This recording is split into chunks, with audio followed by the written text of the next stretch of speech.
sad story right now at Wrigley Field. The tarp is covering the infield, and it certainly came at a bad time. They had just introduced the lineups of both ball clubs. There was all of the cheering, all of the pomp, the ceremony that you expect for a big postseason game. But the wind shifted. It started blowing in from left field at Wrigley, and it brought rain with it.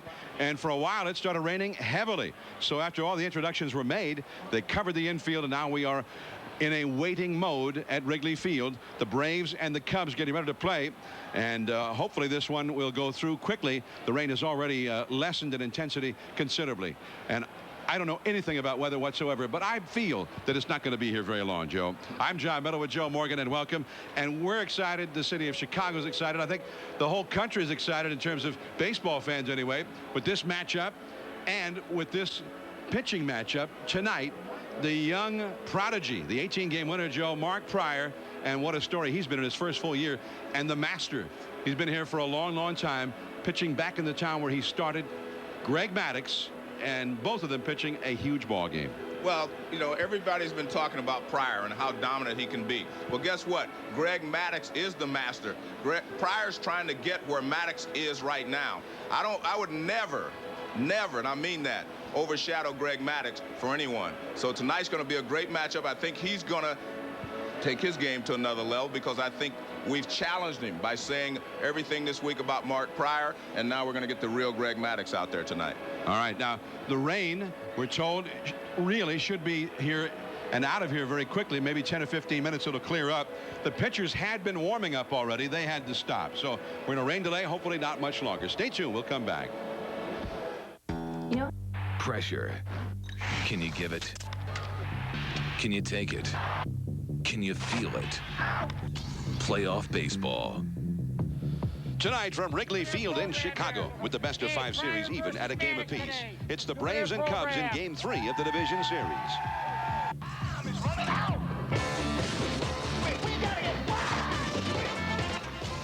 For Dusty Baker and the Central Division champion Cubs, postseason hopes rest with their powerful young arms. In Game 1, Kerry Wood shut down Atlanta's powerful sluggers, setting the stage for a critical Game 2 for the Braves.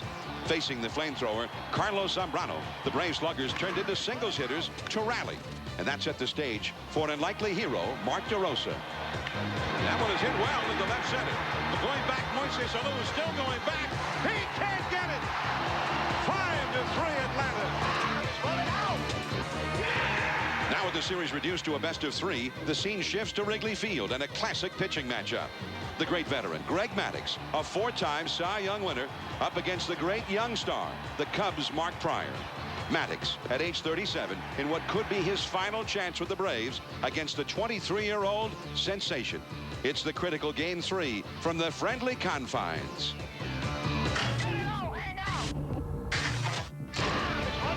Pressure.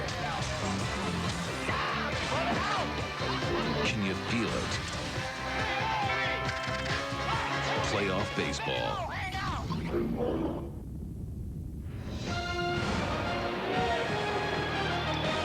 The rain has gone away, and right now they are ready. Moments ago, they were virtually at a fever pitch at Wrigley Field as Wayne Messmer sang the national anthem, and that was followed by a very lusty rendition of Let's Go Cubs. They are ready for baseball here at Wrigley Field. The big crowd has been ready for quite a while. We've had a rain delay, but now the field is in as good a shape as it could be. They put that water-absorbent sand-like material around the infield dirt. And Mark Pryor has gone back to the bullpen, taking his warm-ups. He warmed up for 10 or 15 minutes before the rains brought the proceedings to a halt. And Greg Maddox is back in the visiting bullpen, getting his warm-ups in once again. I'm John Miller with Joe Morgan, and here we go. The electricity is pulsing through Wrigley Field. You've got 2 ball clubs, one the upstart and one the proud Atlanta Braves. I mean, they're always here. This is a little bit of a new thing for these Chicago Cubs and for Mark Pryor, and not for Greg Maddox, the veteran master. He's been here so many times before, Joe. Well, all the talk has been about Mark Pryor, but guess what? Greg Maddox can't take second billing to anyone. He's a future first ballot Hall of Famer. He's been here before. Don't take him for granted. This should be a great ball game. The Cubs, like you said, are upstart. The Braves have all been here before, too. This is going to be a great series. All right, so Pryor, who is so sensational down the stretch, almost an automatic win but he has never faced this scenario before. We'll see. Pryor, moments away from heading to the mound. He'll be up against that great Braves lineup, including Gary Sheffield. Stay tuned.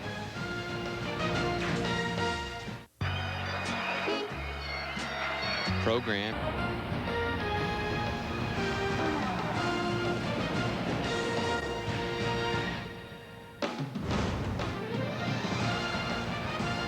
ESPN's presentation of the 2003 MLB. But you do not have enough time to wait and decide whether it's a strike or not. If he stays around the plate, he's going to be very difficult to handle.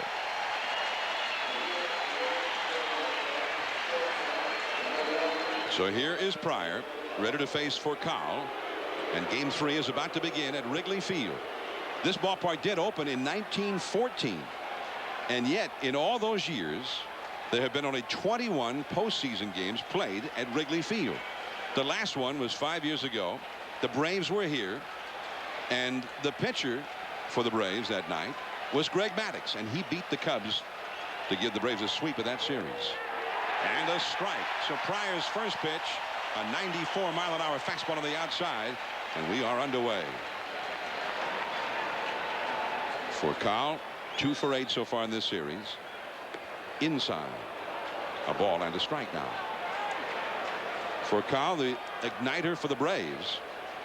It's a real cool night, 54 degrees, but a little bit of a breeze blowing in from left field. And that is a fastball. Strike 2 call.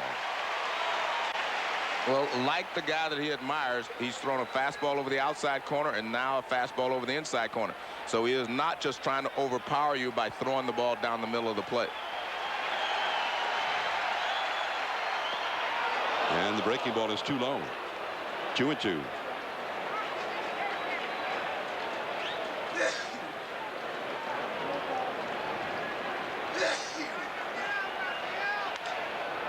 Broken bat.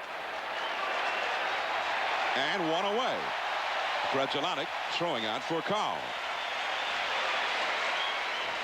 Now let's take a look at the defense behind Pryor. Miller has caught some of the hardest throwing pitchers in the game. Randy Johnson and Curt Schilling. Simons at first base. Grzelcyk, good defensive second baseman. Not a great one, but good. Martinez very steady at shortstop. And Ramirez at third has been the weak link, but he's playing much better now. And a strike in the inside to Marcus Giles. Giles 2 for 3 in this series. He hit the homer against Kerry Wood that had the Braves leading for a while in that game. And then he got a big pinch hit single to put the Braves ahead in game 2 on Wednesday. He injured himself, of course, taking a tumble at first base in game 1. Had a deep bruise on his thigh, but he pronounced himself fit and ready to play for this game tonight. A ball and a strike. And that curve snaps in there. Strike 2 right at the knees. John, our graphic had Martinez at shortstop, but that's Gonzalez at shortstop. Alex Gonzalez. Not Martinez. Very high with the fastball. Gary Sheffield on deck. 2 balls, 2 strikes to Giles, who had a sensational season, a breakthrough season for the Braves. And he struck him out. Hard stuff on the outside. Now that's the pitch that I've seen a lot of in the highlights. That fastball toward the outside corner, and it just explodes past the hitter. It may only be 96 miles an hour, but there's an explosion there. See, that ball just jumps past Giles. And that last one, of course, at full speed. You have to make, as you said, Joe, a quick decision whether you're swinging or not. Yeah, that's why he doesn't have to throw all strikes, but he has to be around the plate, and they will help him out. Now Sheffield, power versus power here, and he starts him with the curve, but misses just off the outside. Sheffield has had 1 hit and 8 at-bats, although his manager, Bobby Cox, quick to point out that Sheffield has clobbered 3 balls real hard without getting a hit, and he says he's very satisfied with Sheffield's swing right now. Inside, and it is 2-0. Well, there's certainly no question about Sheffield's ability to catch up to this guy's fastball or anybody's fastball. Correct. He can handle anyone's fastball. 2-0 and 3-0. And I think they're aware of that. I mean, you see them trying to stay tight on him with the fastball. They do not want to get it out over the plate where he can extend on it. But he may be swinging 3-0 anyway. We'll see how aggressive Bobby Cox wants to be tonight. And it's ball 4.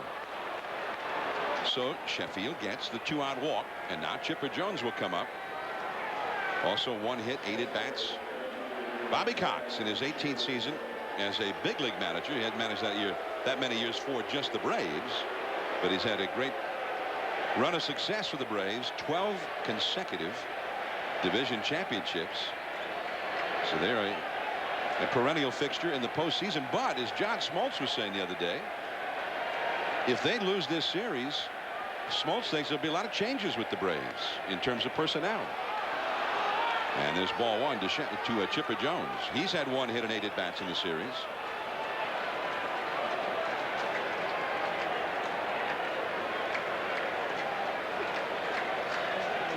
And back to the bag is Sheffield. Sheffield did a lot of running during the season, especially early. He had 18 steals, caught only 4 times, but then he injured his thumb on one of those steals.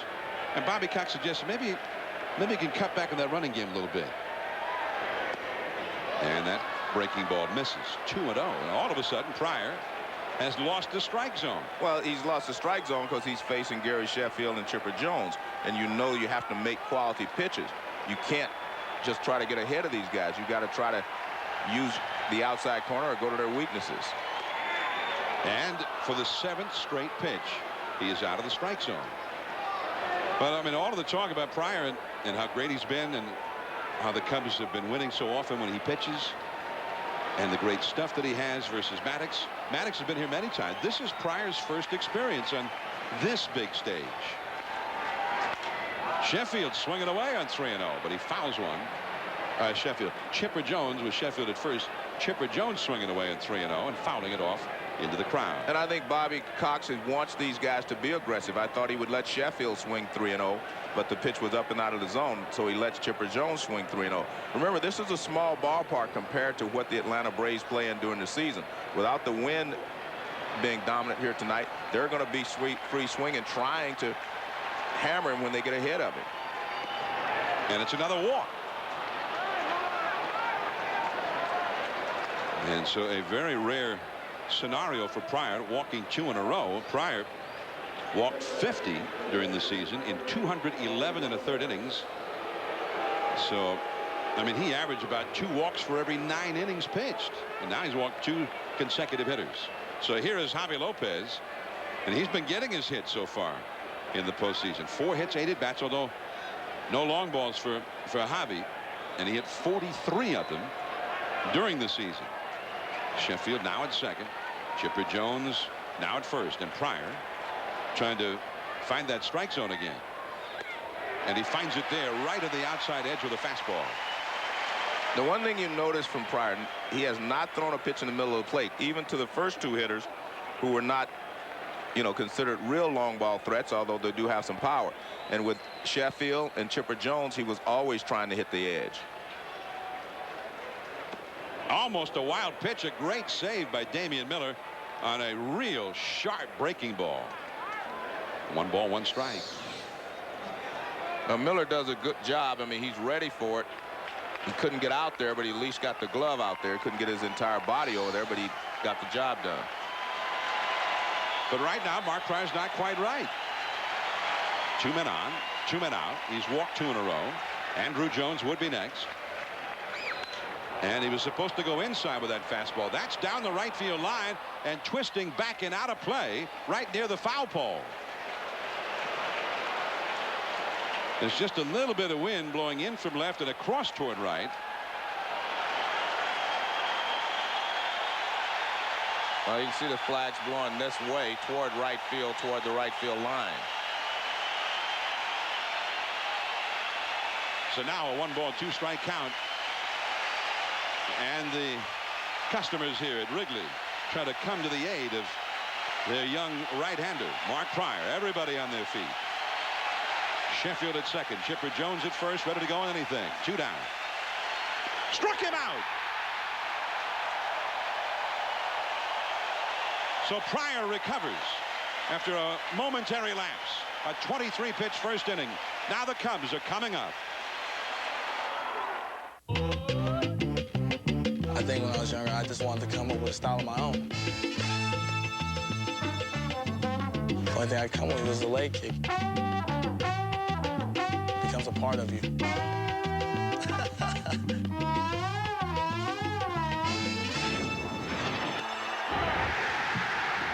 I live for this. Watch the Division Series on ESPN. Don't miss. Wrigley Field in Chicago. It's game 3 of the National League Division Series. The Braves and the Cubs. Braves have gone down, stranding 2 runners. Now the Cubs are coming up against Greg Maddox. And here's the Bristol Myers squib. Cubs batting order turned in by manager Dusty Baker. Kenny Lofton in center. Mark Grudzielanek at second. Sammy Sosa in right. He hadn't hit any home runs in his series, but he'd been on base a lot.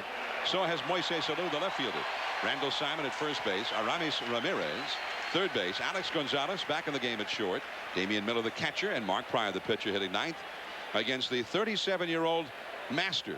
Greg Maddox, 289 career wins, including 16 this year, marking the 16th consecutive year that he's won 15 or more, which is an all-time big league record. Now that ERA, though, Joe, that's the highest he's ever had since going to Atlanta. Well, when you face Greg Maddox, you know he's going to work off of the fastball. His fastball is what he uses to hit the corners. He makes it sink. He makes it cut. That's basically what he does. And then he'll throw a lot of changeups off the fastball. But everything comes off the fastball. He does have a curveball, but he doesn't throw it a lot. So here's Lofton. Greg Maddox made his major league debut as a Chicago Cub in 1986. He was only 20 years old at the time. Made his first start in September of that year. And he misses low for a ball. I think Kenny Lofton is going to be the key for the Cubs tonight. If he can get on base, he can disrupt Maddox a little bit by stealing bases and running. And that's a strike. 1 ball, 1 strike to Lofton. Lofton 2 hits, 8 at bats plus 2 walks in this series. So he's been on base 4 times out of 10. Third baseman Castilla, very shallow. You see him there on the left side. And that runs in a little bit off the plate. 2-1 to Lofton. Well, that's the cut fastball he'll throw. We saw the sinker on the first pitch.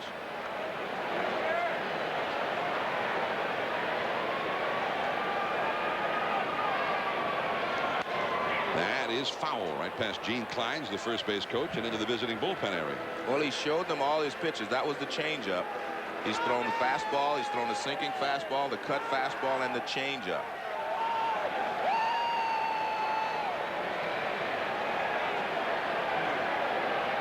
Two and 2 to Lofton. And again, a foul ball. Maddox with his 16 wins this year. And he didn't often go real deep into games, but he was very reliable. He always made his starts. He made more starts than any other National League pitcher. And he got that ball up as he took something off that pitch, but got it up, and Lofton hit it foul into the seats off to the left. Just kind of swatted at him. Well, this is a good at bat for Lofton and for his Cub teammates to get a chance to see what Maddox is doing out there, if they didn't already know. And another foul ball again. Took a little something off that one, and Lofton hit it foul.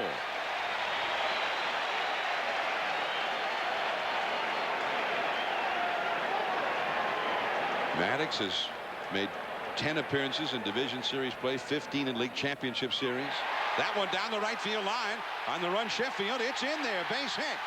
Lofton with a turn at first, but it'll hold as Sheffield has a real strong arm. So Kenny Lofton with quite a battle, and he wins the duel on the 8th pitch. He gets the hit. Let's take a look at the Braves defense. We saw Sheffield in right field, and he has a very strong arm, and that's why Kenny Lofton respected him on that. Andrew Jones, of course, one of the best outfielders in the game. Chipper Jones in left. And the infield will make some errors, but they can get the job done. They made a great double play on Lofton the other day. So, and Maddox is the best fielding pitcher. He's won like 15 or 16 straight Gold Gloves. So 13 Gold Gloves. This is a very good middle of the lineup defense but they will make some mistakes, but they have a lot of range. Hey, I caught you there being precise. I appreciate that.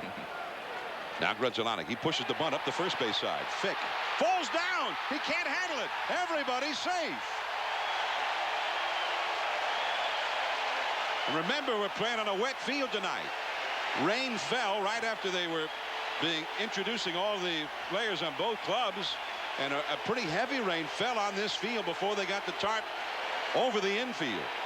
Well, a lot of people will wonder, why do you bunt in the first inning? Well, you try to get a run for a guy like Pryor who can shut the Braves down. You see right there, Fick slips down and no play. Everybody's safe. But I think it was a smart play by Dusty Baker to try to get the lead right away. Now, I don't see this guy bunting. I doubt it. Although they would be shocked. One thing else you also have to be aware of is Kenny Lofton at second base, because Maddox does not check the runner that often at second base. He allows you to run if you want to. And there's that trademark Maddox fastball, and it starts off the corner and then hooks back to the plate. Well, what he wants here is a ground ball, so he's going to try to mix in some sinkers. Unless he gets ahead, then he might go for the strikeout, but he wants a ground ball. Sammy with 3 hits in 5 at bats in this series, plus 4 walks. So the Braves have been pitching around him a lot. They've kept him in the ballpark, but he's been getting his hits. Well, the one thing that Sammy Sosa has done the last few years, he's become a much better hitter. He will use the entire ballpark. He hits right center to left center. I mean, he will. You pitch him out there a lot, he will go the other way. 1 strike to count to Sosa. 2 men on, nobody out. The Cubs trying to jump ahead here in the dirt. 1 ball, 1 strike. Sosa, 3 homers in 59 lifetime at bats against Maddox. So these two veterans have been going at it head to head for a long time, and Sammy only has a .220 lifetime average against Maddox. And there aren't many hitters who have hit much better than that against Maddox over the years. Sammy Sosa, 40 homers during the season. Lofton at second, Grudzielanek at first, nobody out. And Maddox bluffs a pick off to second. Nobody was covering. Yeah, but they are aware of Lofton, and that's important, because if you give any of your concentration to the guy at second base, that means you have less concentration on the hitter. So Lofton's doing his job, making them aware that he's there and that he might steal a base. That graphic was interesting. Now they're going to actually make a pickoff attempt, and Giles accepting that throw a little bit late. Lofton back in. You saw that graphic. About a third of the runs that Maddox has allowed this year have come in the first inning. So this is the time to get to him. It often has taken him a while to settle in on the mound. Well, the better pitchers are always that way. If you're going to get them, you have to get them early. There you see Lofton getting his lead at second. Giles is shaded toward the middle, the second baseman. Well, they're having a lot of problems with the signs, meaning Lopez wants one pitch, Maddox wants another, and we know that over the years he has not caught Greg Maddox very often. I guess it has been 5 years before he started catching him down the stretch this year, so that he would be prepared to catch him in the playoffs. They're not used to working together, and they're having a lot of problems. You see Maddox, when he stands there, he shook him off a few times, but when he stands there that long, that disrupts his rhythm. They're going to have to get on the same page, or he's going to have problems most of the evening. Lofton with his lead from second. Giles bluffs in behind him. And Sammy got that high tight fastball, fouling it back into the second deck. 1 ball, 2 strikes now. Moises Alou, another powerful hitter, is on deck.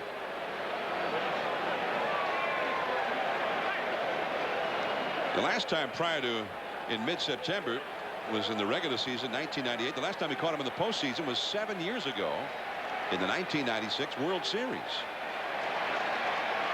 1-2 the count to Sosa. And Sammy strikes out. He chased the high one up out of the strike zone. Well, Maddox is a very smart pitcher. I mean, he will get you looking down and away, down and in, and then all of a sudden he'll throw the high fastball, especially if he gets ahead of you in the count and has 2 strikes on you. See, this is way up out of the strike zone, and Sammy swings at it. And he swung at a couple. He fouled off the previous one and missed this one entirely. You think Sammy looked a little over anxious there? Well, I mean, Greg Maddox does that to you. He doesn't overpower you.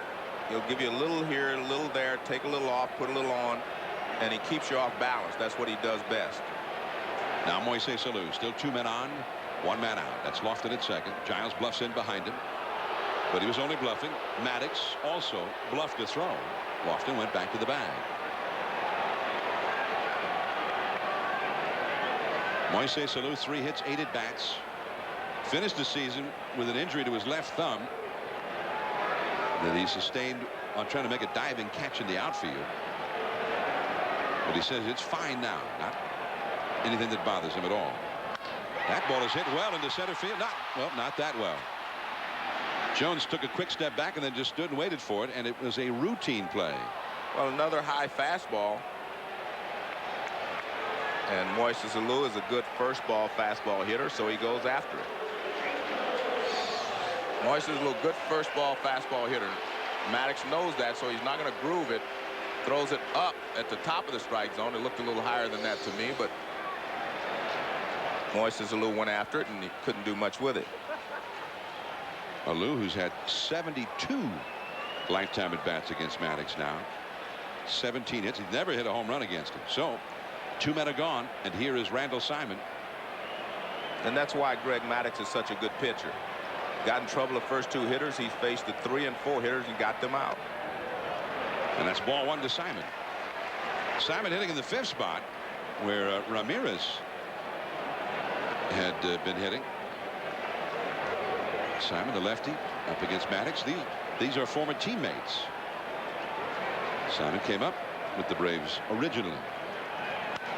Simon, he's a bad ball hitter, and he will swing at almost anything you throw up there, including this one. Well, these are registering right at the top of the zone. I think we have to adjust that zone a little bit. Well, and Maddox should throw in a foot higher than that, and I think he'd still swing at it. 1-1 the count. Well, thank you, Randall. I don't know if that was a foot high, but that was way up there. 1 ball and 2 strikes. Let's see what K-Zone says. Well, I guess K-Zone registers that as high. That was high. So if you're Maddox, you go back up there again? Well, I think Greg has a game plan. I mean, 1-2 the count. Lofton is running, and the ball gets by Lopez, and Lofton turns third, then slips and falls and has to dive safely back to the bag just ahead of the tag by Castilla. Grudzielanek moved over to second.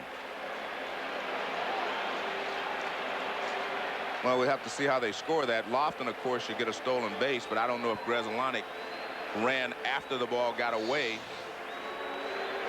Grudzielanek was going back, so that'll either be a wild pitch or a pass ball that allowed Grudzielanek to go to second base. And there you see Lofton slipping down, and quick reaction by Javi. So it's a steal for Lofton, his second of the series, and Grudzielanek moves up on the wild pitch. Good heads-up throw there by Javi Lopez, and he almost got Lofton after he fell over. 2-2 to Simon. A base hit can mean a couple of runs. Into right field. Sheffield can't get to it. Base hit. Lofton has scored, and here's Grudzielanek. 2-0 Cubs. Simon gets a big one against his old team.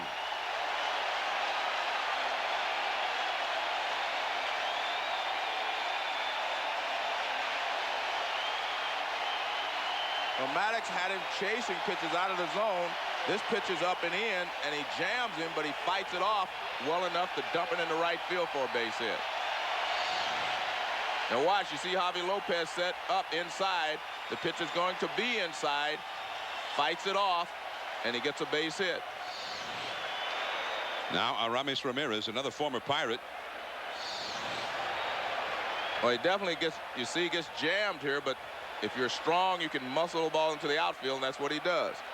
And you have to give Dusty Baker credit because he flip-flopped Ramirez with Simon, and the reason he did that because he wanted to break up all those right-handers in a row. So here's Ramirez. You know, actually, Maddox has done pretty well against the Cubs tonight. It's the Pittsburgh Pirates who are beating him.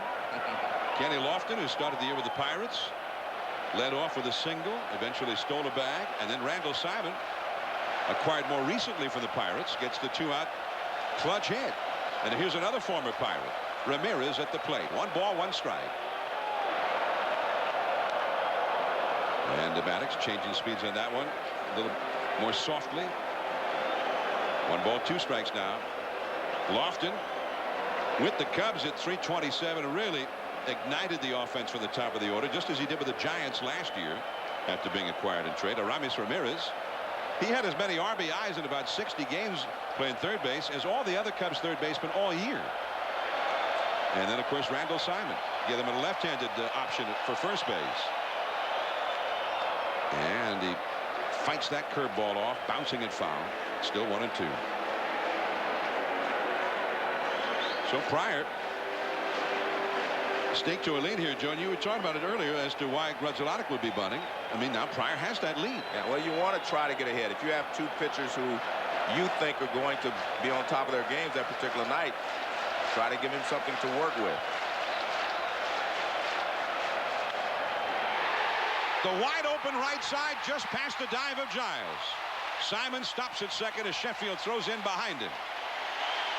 Ramirez with just a chop on the infield, but the first baseman playing in the bag, that's a wide open right side, and he exploited it.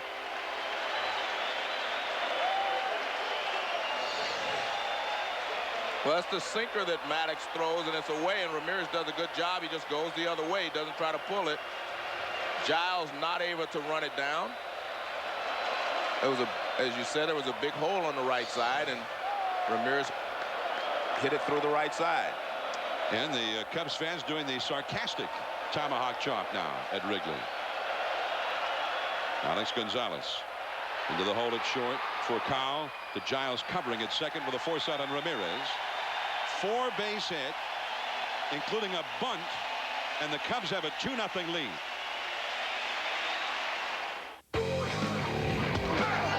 In the red zone, the best way to defend against the play is to stop it before it starts.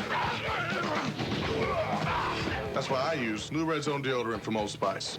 Red Zone's new odor defense system helps stop odor before it starts, and the scent lasts longer than the leading brand. Try it. If you don't like it, Old Spice will buy you a stick of something else. Hey, it's better to be defensive than offensive. New Red Zone deodorant from Old Spice. He's getting ready. He's pumped. Now you've got to see your Bridgestone retailer during the Bridgestone Nationwide Tire Drive. Buy 4 advanced technology Bridgestone Dueler tires for your SUV or light truck and get a free Casio color TV. He's ready. Now it's your turn to get moving. The Bridgestone Nationwide Tire Drive ends October 4th. Call 1-877-TIRE-USA today.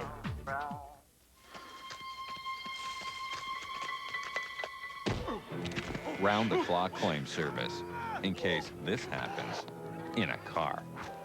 Geico, a 15-minute call could save you 15% or more on car insurance. Geico Auto Insurance, how may I help you? Hello? Hello? Need another way to talk to Geico? Check out geico.com. In 15 minutes, you could save 15% or more on car insurance. Hello? I'm gonna go to the movies for dinner with my baby with the chick. Hey, gonna have some. The Nintendo GameCube is now $99.99. It just keeps getting better, doesn't it? Game 3 of the National League Division Series. The Cubs and the Braves. A pivotal game, of course, in a short series. It's now really a best-of-3 series. And the Cubs have jumped ahead against Greg Maddox, 2-0 here at Wrigley. A lot more baseball tomorrow. The division series will continue. 1 o'clock Eastern, 12 Central, 10 Pacific on ESPN. The Yankees and the Twins, pivotal game 3. Clemens and Loesch for the Metrodome at the same time on ESPN2. The Giants and Marlins. And for the Giants, they must win or they will go home for the winter.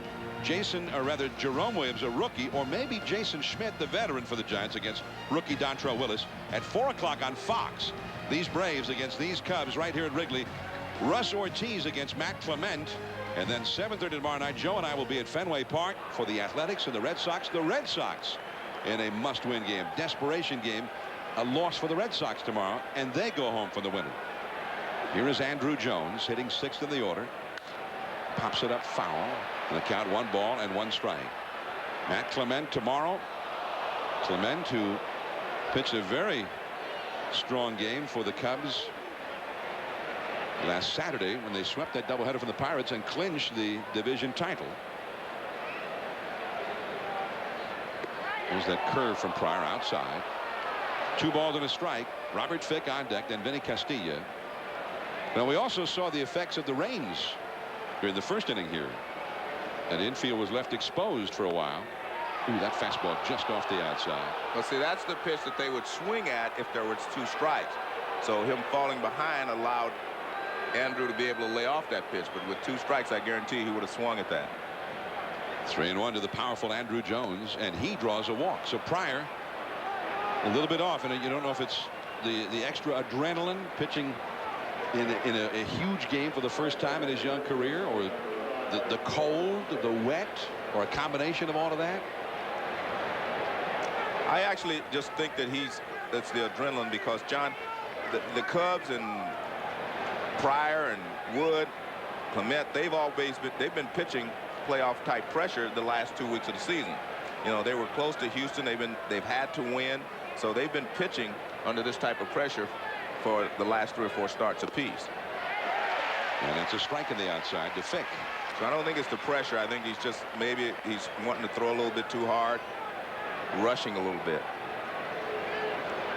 And he's facing Robert Fick here, who really wants a base hit. He succumbed to the wet grass. Now this one could be a double play. Grzelcyk to second 1, Gonzalez to first, 2, double play. And these are not the best of times for Fick.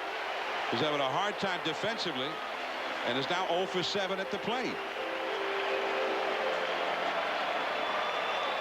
Well, a good job by Grzelcyk and Gonzalez to make this double play, because it wasn't a routine double play. The ball wasn't hit that hard, and they had to turn it quickly at second base. Pryor gets the ground ball. Watch how quickly, right there, a quick turn by Gonzalez, and they get Fick at first base. 2 down, nobody on. Vinny Castilla. Fastball. Wow. When's the last time you saw Vinny take a first pitch fastball? Well, that was over the outside part of the plate. I mean, if you're Vinny, you walk up there, you want your fastball to be middle in, and that was right on the outside corner. 0-1. Back out there again. Yeah. See, that's the pitch that Andrew Jones laid off of because he was ahead in the count. But you do not lay off of it if you're behind in the count. Well, Pryor walked the first batter, but then got the double play. Now he's starting to look like Pryor again. 0-2. And a pop foul back into the upper deck. Well, that's the first ball he's gotten into the middle of the plate, and he was 0-2. It was right in the middle. Now watch, we've seen the other 2 right on the outside. Watch where this pitch is. Ooh. Right in the middle of the plate. And Vinny doesn't miss those too often. Back to the breaking ball in the dirt now. A ball and 2 strikes to Vinny Castilla. 2 down, nobody on. The Cubs lead 2-0. That's what having a great fastball will do. It allow you to make mistakes sometimes and not get hurt. Well, just before the All-Star break, Pryor had a collision with Marcus Giles of the Braves running the bases. Put him out for almost a month. Back to the curve again. But when he came back, he was better than ever. He won 10 of his last 11 decisions. And, I mean, the Cubs needed every one of them, or they wouldn't be here right now. And we asked Dusty Baker about that, if there was something that he did better. And Dusty thought, well, the time off gave his arm a chance to rest a little bit. He thinks that gave him that much more strength for the stretch run. And he also said that his control was a little better when he came back after the rest. Here's the play we're talking about. That's Pryor, the base runner. And you can see him grab his shoulder once he hits the ground right there. He comes down on his shoulder and he grabs it. And Giles had a concussion and he was out, had to miss his All-Star game. I mean, Giles had dizziness. Vinny hits that fastball high in the air, shallow left center. Gonzalez signaling for help, and there's Moises Alou, and the inning is over. Cubs 2, Braves nothing. To the last of the second we go in Chicago. Today's work. ESPN's presentation of the 2003 MLB Division Series. I'm John Miller with Joe Morgan tonight. From Wrigley Field, Chicago, the Atlanta Braves trailing the Cubs 2-0. The series tied at a game apiece. Now Sammy Sosa, the power coming up for the Cubs. Sosa, Alou, and then Randall Simon against Greg Maddox. Sammy reaching for one. For Kyle ranging to his left to get it and throws him out. So Sammy, who struck out his first time, out on the first pitch this time.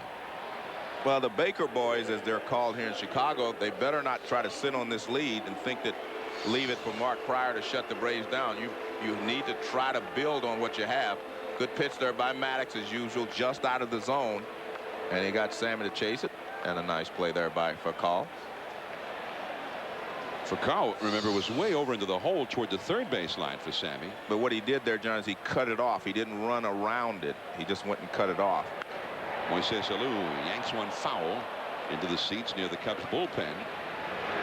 Alou flied out to center his first time. Now, Sammy Sosa was on that Cubs team in '98 that played the Braves. The Cubs won the wild card, beating the Giants in a playoff. But that series was over in a hurry. Maddox won the clinching game right here at Wrigley. Alou hammers one to left, but a liner, and caught by Chipper Jones. Well, they hit a couple of bloops that fell in the first inning. They're hitting some line drives now that are getting caught. The final out of the second inning, Grudzielanek hit one real well down the right field line. And this one was really clobbered by Moises, but he just didn't get under that ball at all. Fans out there in Waveland Avenue, but you can see the flags up there, the retired numbers of Ernie Banks and Ron Santo flying from the left field foul pole, blowing in. Randall Simon, a sinker off the outside for ball one. Simon got the clutch, 2-out hit to drive in the Cubs 2 runs in the first inning. 2 down, nobody on here in the third. 1 ball, no strikes. Simon goes after one, and Giles plays the high hop, and the Cubs are gone in a hurry in the third inning. Cubs 2, Braves nothing. Cubs with 5 hits, the Braves with 1 as we stumbled there trying to throw a warm-up pitch, and he almost beat out this ground ball to end the Cubs half of the 4th inning. Yeah, but only because Furcal has a strong arm, and you'll see that his foot is probably about 2 inches off the bag, above the bag, when Fick catches the ball in his glove. And he probably wasn't running as hard at first because it looks like it's going to be a force out at second base. But then all of a sudden, he sees him drop the ball, and it was very close, but I think Larry Young got it correct at first base, even though Gene Clines is trying to help him. See, that's supposed to be a force out. Now all of a sudden he sees him drop it, and he can't quite get there. But Furcal has such a strong arm. That's what made the play. You know, in a way, I mean, maybe Lofton would have done something dramatic and driven in a couple of runs. Who knows? But in a way, it could work out even better that he was Zach, and now Lofton does lead off the next inning. Maybe they'll get something started in front of the big hitters. Meanwhile, tomorrow morning at 10:30 a.m. Eastern Time, join Chris, Lee, and Kirk in Austin, Texas for College Game Day. Built by the Home Depot, they'll preview the Big 12 showdown between Kansas State and Texas, as well as analyze the biggest matchups in college football. College Game Day live from Austin, Texas tomorrow, beginning at 10:30 Eastern Time in the morning on ESPN. That's 7:30 Pacific Time. Vinny Castilla swinging and missing at that first pitch, high fastball. Well, he didn't take that fastball. You mentioned he took a fastball the first time, but he did not. Well, they're ready for a football game here. It's as if the Bears are playing tonight. They're dressed for football, and some rare October baseball here at Wrigley Field. Although Dusty Baker has some plans to make it much less rare now and for years to come. Castilla chasing that high fastball. He flied out to shallow left center his first time. 1 ball and 2 strikes to count. Well, it tells you that he's got a good fastball, and there's a second stage to it. His fastball kind of gets there, and then it jumps at you. And when Vinny Castilla misses your fastball, you've got a good one. So Tom Goodwin in the dugout looked like he just came in from building a snowman. And that curve is a foul over toward the Cubs dugout. 1 ball, 2 strikes. All of your great power pitchers that have great fastballs it seems like there's a second stage to it. The ball gets halfway to the plate and just kind of jumps at you.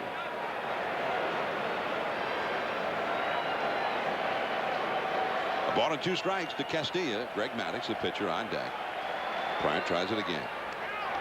And Vinny is a sort of a desperation 2-strike hack on that one, and he managed to fight it off.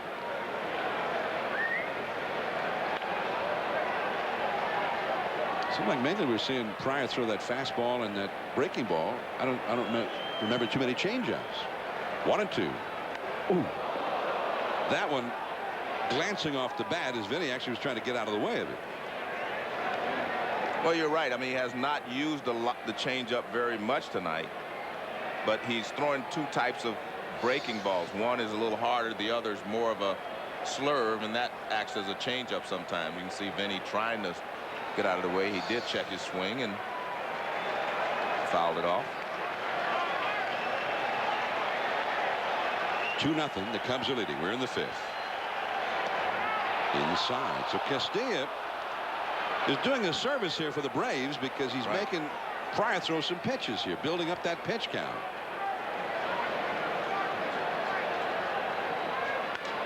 And a pop-up down the right field line. Randall Simon going out into foul ground into the visiting bullpen, and he can't quite get there.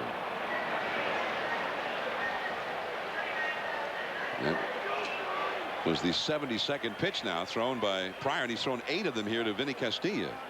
We're at Wrigley Field, Chicago, postseason baseball. The Cubs and the Braves. Cubs are leading 2-0. They got 2 runs in the first on Randall Simon's clutch 2-out 2-run single. Sellout crowd at Wrigley, 39,982 the official crowd. We had a 31-minute rain delay before we actually got it started. It's cool. The wind is blowing in from left. And a curveball that snaps in there, freezes Castilla, strike 3.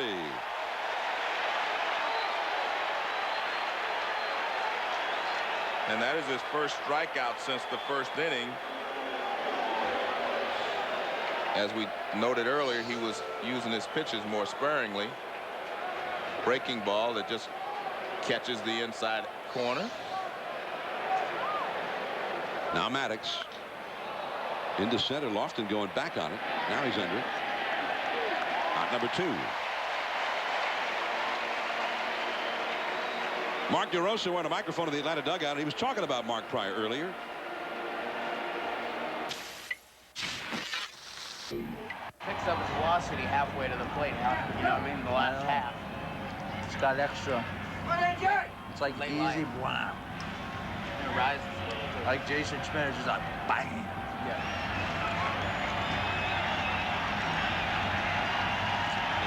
That was interesting because Marcus Giles was also in the conversation, the 2 Atlanta second basemen, analyzing Pryor. I mean, Giles said he thinks it picks up speed halfway to the plate. Bluffing the bunt for Collin. He takes a strike. I think DeRosa's getting a little more impressed with Pryor now from the dugout than he was earlier. There's that breaking ball. 0-2.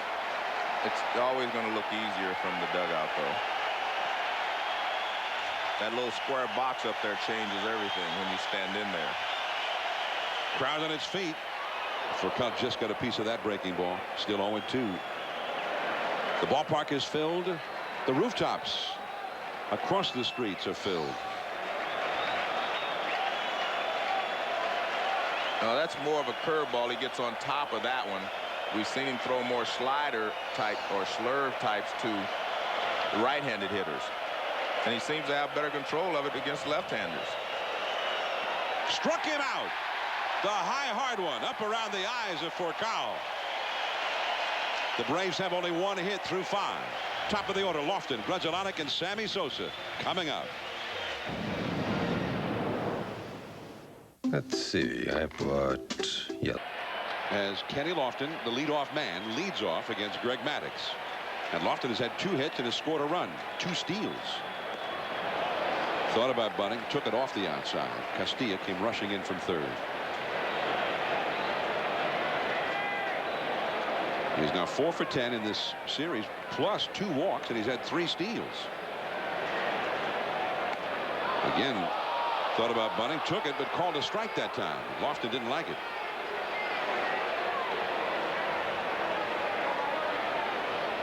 Well, clearly it's on the inside corner, but what happens when you start to bunt, you move toward the plate a little bit, and it felt like it was inside. And Maddox tries it again, a little bit too far in that time. 2-1. By the way, Lofton with 2 steals in the same game. This marks the first time that any Cub has had 2 steals in the same postseason game in 71 years. Billy Jurgis, 1932, against the Yankees, was the last Cub to do it. Now 3-1. Mark Grudzielanek is on deck. Then the power hitters, Sosa, Sammy in the hole. Due up 3rd in the inning. 3-1 to Lofton. Pops it up. And that will go back out of play.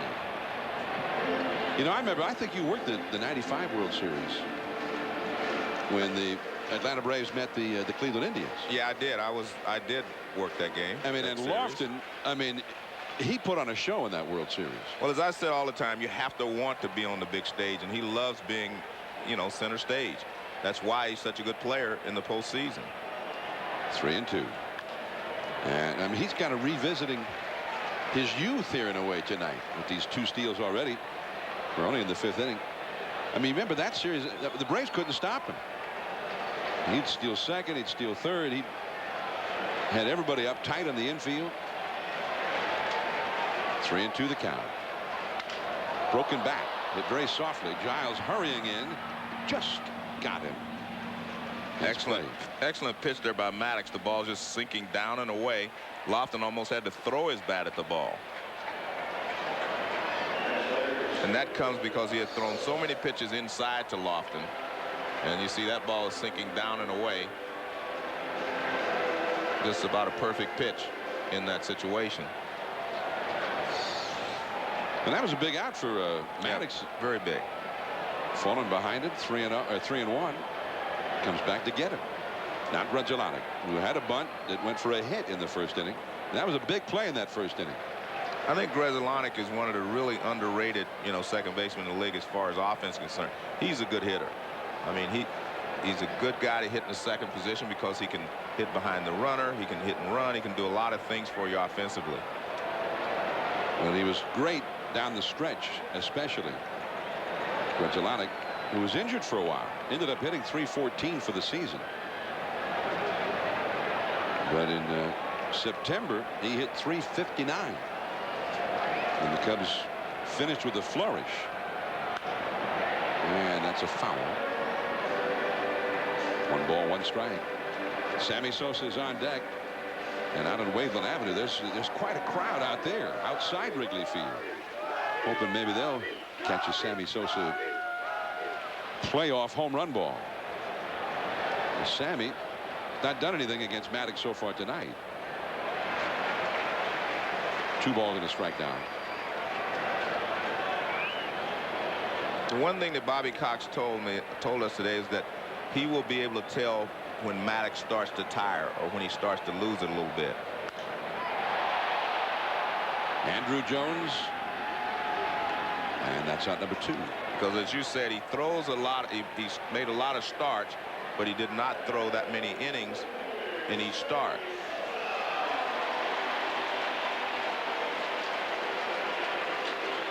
So 2 down. Sosa coming up.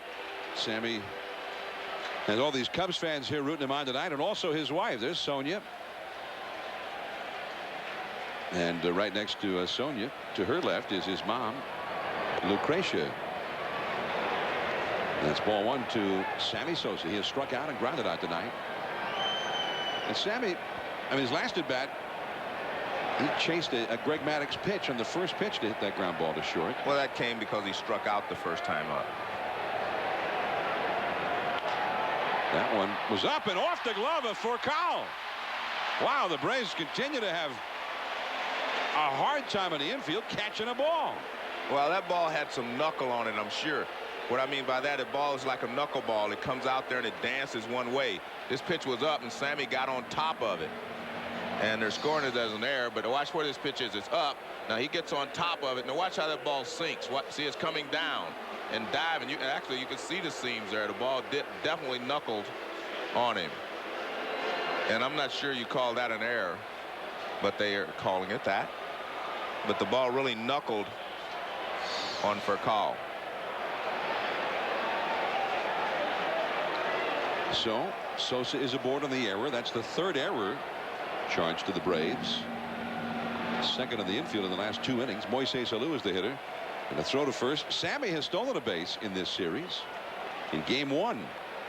But he hasn't stolen many over the last couple of years. He doesn't run that often anymore. He did not steal any bases during the entire regular season. Moises Alou. Right up the middle. That's a base hit. Sammy will stop at second. The ball is overrun by Andrew Jones, and he slips and falls in the wet turf. And Sammy goes to third, and the ball will be run back to the infield by Furcal. Wow. The fourth error by the Braves. But I think you're going to see that it wasn't so much the wet turf here, but Andrew Jones kind of looked up to see if Sammy was going. Because after he missed the ball, it's when he slipped. And see, watch, he'll come in. See, he slips after he missed the ball right there.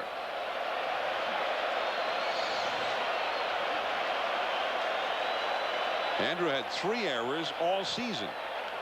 Now here's Randall Simon. He got the clutch 2-out hit to knock in a couple of runs in the first inning, the only runs of the game up to now, and here he is with a chance to do some more damage against his old team. Simon is 1 for 2 in the game and 2 for 4 in the series. Sosa at third, Alou at first. That is foul.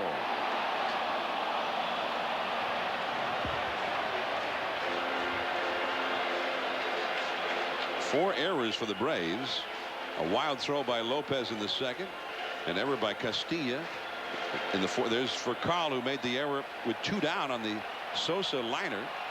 Although, as you pointed out, Joe, it was a tougher play maybe than it looked. Yeah, the ball really knuckled on him.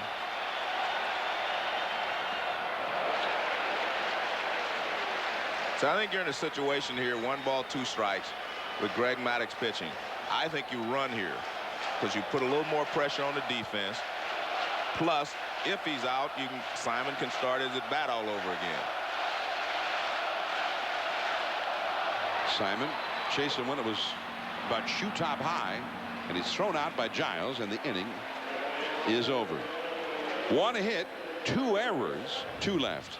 Now to the 6th, Giles, Sheffield, and Chipper Jones coming up. Strike 1 of the outside corner to Marcus Giles. A fastball from Mark Pryor as we start the Atlanta 6th inning. Giles, who has had the only Atlanta hit of the game. Softly hit to short. Gonzalez throws him out. 1 away. Sheffield coming up. Let's go to our colleague Gary Miller. John, where would the Braves be without Marcus Giles? He's got the only home run in the series. He got a pinch hit RBI in game 2. But what he means the most to this team is in the emotion. He and Mark DeRosa, who had the big hit in game 2, have taken it upon themselves to fire up this squad. It's a veteran team that's won 12 straight divisions. They're a postseason perennial, but they're always a little too businesslike. So the 2 youngest guys on this team have decided to play with emotion and play with a football mentality. And DeRosa and Giles are those 2 guys. Watch them if they get a chance to against Pryor tonight. The way they react and try to charge up this team. When they got eliminated last year, they just sort of packed up their stuff and went home. All right, and Giles certainly all season long helped ignite this Atlanta offense because he was just on base all the time. Gary Sheffield 0 for 1 with a walk. Chasing that curveball. 1 and 2. So far in this game, Pryor has pitched him perfectly. Off the plate, inside with some fastballs, sliders away.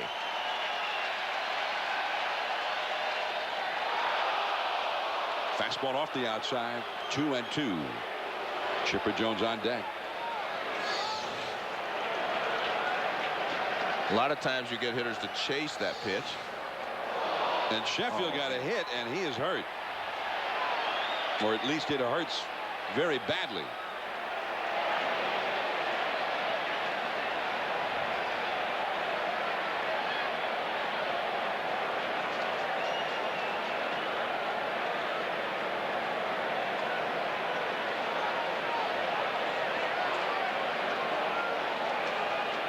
The Sheffield hit somewhere in the hand or the wrist, and he is in all-encompassing pain right now.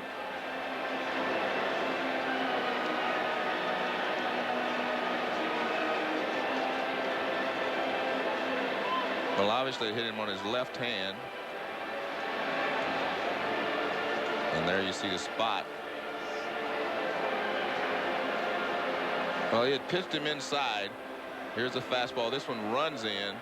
It misses the elbow pad and gets him on the hand. He's got the protective pad on his elbow, and watch, it just misses that and gets him on the hand. And when you pin the hand against the bat, I mean, there is a lot of pain there. It's also how you get your hand broken, by pinning it against the bat.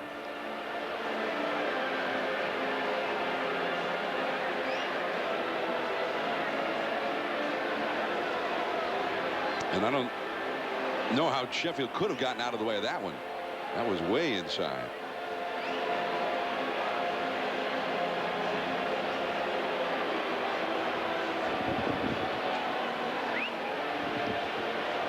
And there's Darren Bragg. He may go into the ball game, but I'm not sure Gary's going to come out. He's going to maybe test it and go ahead and run, and then see if he can bounce back. But obviously it hit him very squarely on the left hand.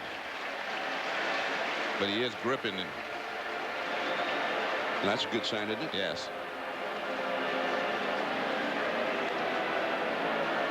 Jeff Porter, the Braves head trainer, along with manager Bobby Cox, alongside Sheffield.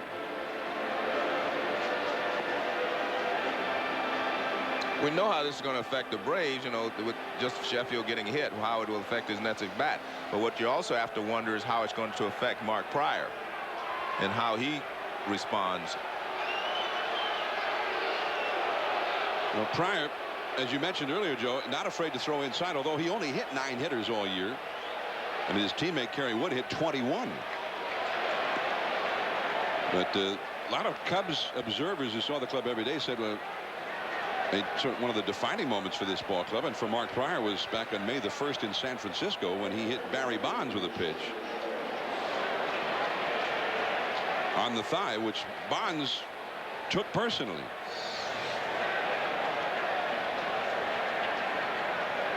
You can see the ball is well off the plate inside. Gary stands pretty close anyway, but the ball is well off.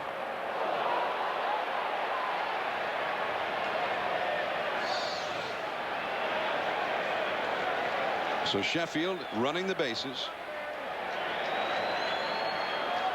Chipper Jones, the hitter. And he got the call on that outside pitch. 0-1 the count. That's more of a sliding glove there. Most of the guys wear them to keep from hurting your hand when you put it down on the slide. It's not for the fact that he just got hit there. He will put it on all the time when he gets on first base. Randall Simon on the bag with Gary Sheffield. Chipper Jones has walked and grounded out. Strike 2 with the breaking ball. Well, he's responded okay. Sometimes when a guy hits a pitcher hits a batter, it takes him a few pitches before he can regain his own composure. Because he definitely wasn't trying to hit Sheffield. Chipper got that fastball and was actually out in front of it, yanking it way foul into the upper deck.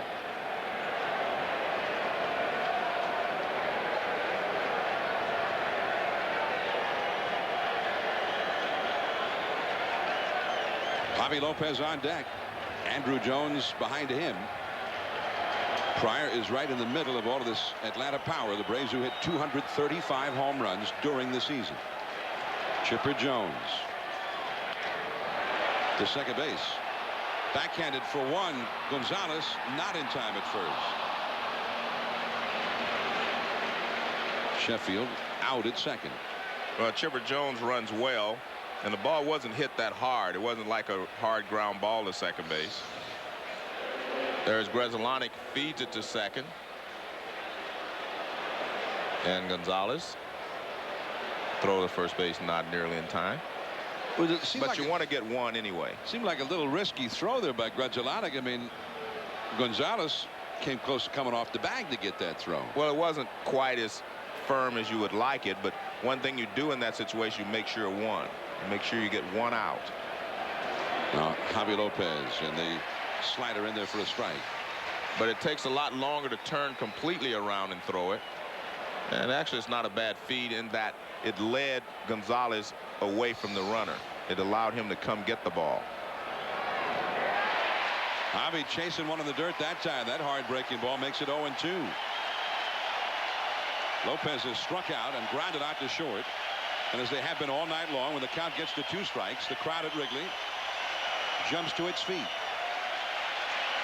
The Cubs are leading 2-0.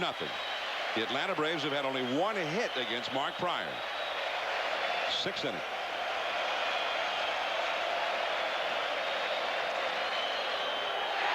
He got a piece of it to stay alive. Still 0-2. Well, Pryor thought he got him also. He was walking toward the dugout.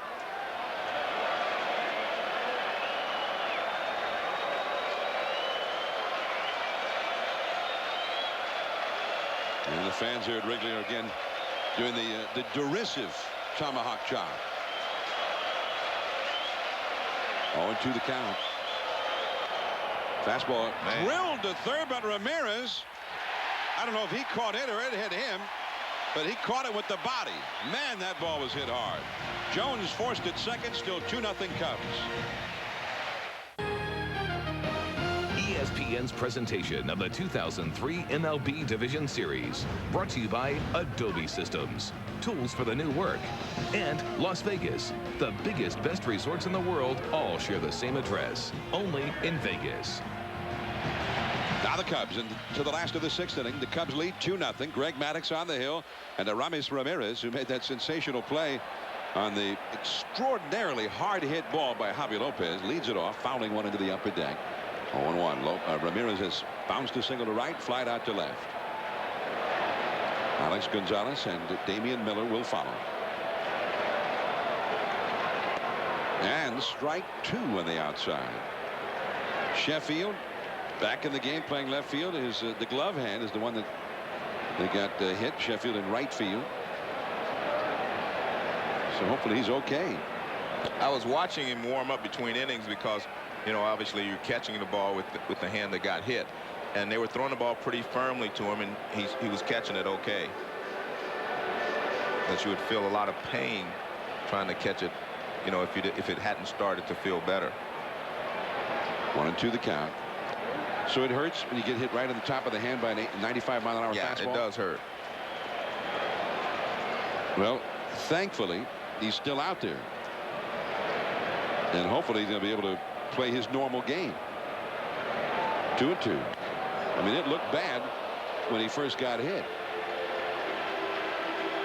That shot by Ramirez right by third base coach Wendell Kim. I mean, when you play third base, as does Ramirez, as we just saw when Javi Lopez hit that ball at him, that ball gets there in a hurry. And when you're the third base coach, it gets there in a hurry. High hop to Furcal, and that is out number 1. With Chipper Jones at first, Lopez was at the plate in the first half of this inning. And this is life for a third baseman.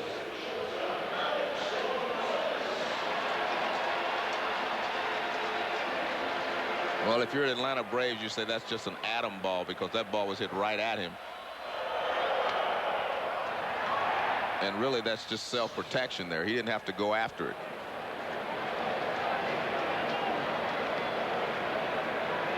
I mean, I'd be hitting the deck. I mean, that ball is coming there, what, 110 miles an hour? One down. Alex Gonzalez hit into a force play and was safe on the Vinny Castilla error. I mean, they're playing hardball out there. Yeah, I've seen some guys playing third on AstroTurf, and balls just eat him up. Ball on a strike to Gonzalez. A soft chop that time to Castilla on number 2. Maddox gave up 2 in the first, none since. Well, he's on his game now the last couple of innings. I mean, the last pitch is a perfect example of why Greg Maddox is such a great pitcher. It was a slider knee high and away, and the hitter tries to pull it. You have no chance of getting a base hit in that situation. 2 runs in the first, and even then Maddox had some bad luck, especially that bunt that Fick could not handle. He slipped on the wet grass, and it ended up, instead of being a sacrifice, ended up being a hit.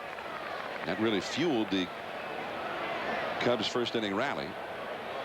But Maddox has been on top of his game ever since. Damian Miller, the hitter, and he's been shutting down the Cubs since that first inning, even though the Braves have committed 4 errors. That doesn't include the bunt that Fick couldn't handle in the first that was scored a hit. The Braves have tied an all-time division series record by committing 4 errors. Also ties their all-time postseason record for the team. For Kyle, gloves that one cleanly and fires the ball to first for the out.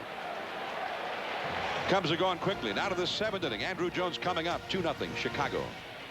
Braves nothing. We start the 7th inning from Wrigley Field. Game 3 of the National League Division Series between these 2 clubs, the champions of the Central and Eastern divisions, respectively.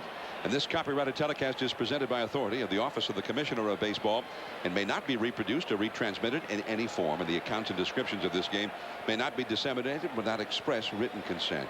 Major League Baseball is giving away World Series tickets for life and other great prizes in the Ultimate World Series Pass promotion presented by Radio Shack. Winning hologram numbers will be announced throughout games 1 through 4 of the series, with the grand prize of World Series tickets for life to be announced in game 4. Well, Greg Maddox is due up fourth here, and we are in the 7th inning. So you're kind of in a funny situation if you're Dusty Baker. You do not mind in your, if they get a hitter on with 2 outs, and that will force them to pinch hit for Maddox. Because the way Maddox is settled in, you say, well, maybe we can score a run or 2 against the bullpen. Let's get him out of here. Yeah, get him out of here. But, the game is going so well for you. You say, well, just go 1, 2, 3. In other words, don't get anybody on and let Cox send up somebody up there who might do some damage. Pryor facing Andrew Jones. 1 ball, 1 strike to Andrew, who has walked twice in this game.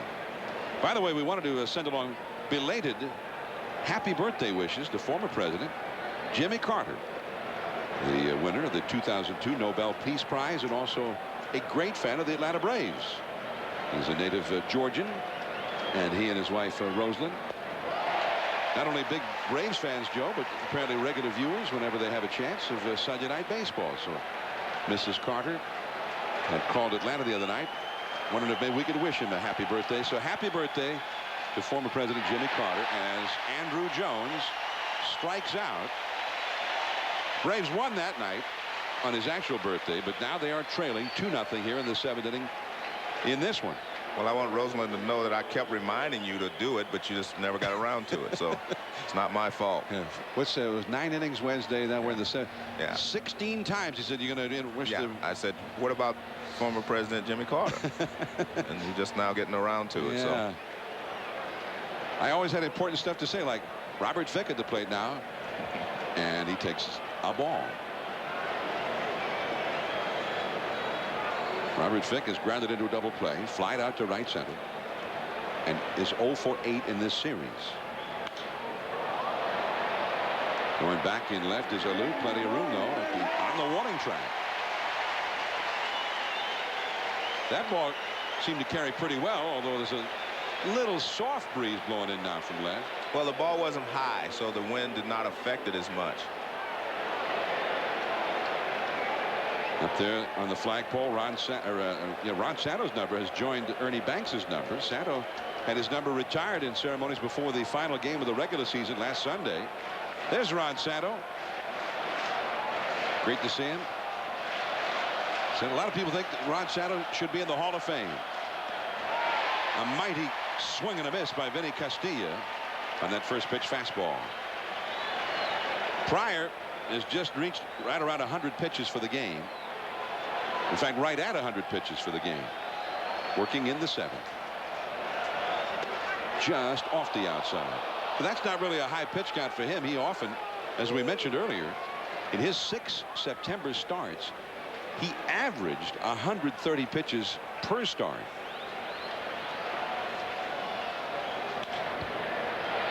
Alex Gonzalez. The side retired in order. 7th inning stretch time at Wrigley Field. We're going to stay put. The Wrigley tradition of everybody singing "Take Me Out to the Ball Game" continues on even after Harry Carey, the great former voice of the Chicago Cubs, and Ryne Sandberg, the great former Cub, here to lead the crowd. A 2, a 3. Take me out to the ball game. Take me out to the crowd. Buy me some peanuts and Cracker Jacks. I don't care if I ever get back, for it's root for the Cubbies.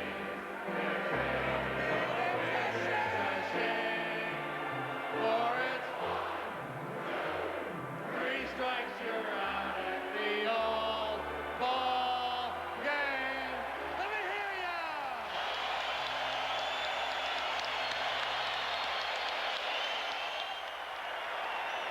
This break of the action is brought to you by Brewers. Cubs 2, Braves nothing. And although they did not pinch hit for Greg Maddox, Maddox is no longer in the game. Jarrett Wright, acquired in late August after being, in effect, let go by the San Diego Padres. Pryor first ball swinging, and Vinny Castilla all the way in near home plate to make the catch. And Pryor is very quickly out number 1 here in the 7th. So Jarrett Wright, who is a World Series hero in 1997 when he was a rookie with the Cleveland Indians. He got the Game 7 start against the Florida Marlins. Actually, I guess you can't say he's a hero. He looked like he was going to be, but Cleveland was unable to hold the lead that he had helped fashion, and then they lost that one in extra innings, and Florida became the World Series champion. But things have really gone progressively downhill for Jarrett Wright ever since. He's had lots of arm trouble, but they love the way he's throwing it. Actually, he pitched well for them in September, the final month of the year, after they acquired him. Kenny Lofton, the hitter, slaps a foul off the left field side into the second deck. Wright won a couple of games in the division series that year for Cleveland against the Yankees. Remember, they beat the Yankees in that division series.